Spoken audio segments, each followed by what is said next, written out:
পুরুষদের ধ্বংসের 8টি কারণ।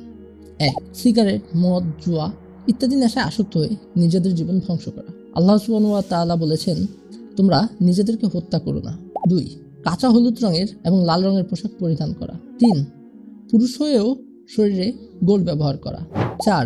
নারী সুলভ আচরণ করা, অর্থাৎ নাক কান ফোরানো ইত্যাদি। রাসূলুল্লাহ সাল্লাল্লাহু আলাইহি ওয়াসাল্লাম যে সকল পুরুষরা মহিলাদের অনুকরণ করে তাদেরকে অভিশাপ দিয়েছেন। 5. সিল্ক বা রেশমের পোশাক পরিধান করা। 6.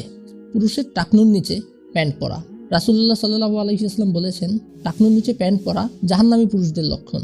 7. ইচ্ছাকৃতভাবে জামাতে সালাত আদায় না করা এবং ফরজ সালাত আদায় অলসতা করা। রাসূলুল্লাহ সাল্লাল্লাহু আলাইহি ওয়াসাল্লাম বলেছেন যে ইচ্ছাকৃতভাবে সালাত ত্যাগ করলো সে কুফরি করলো। 8.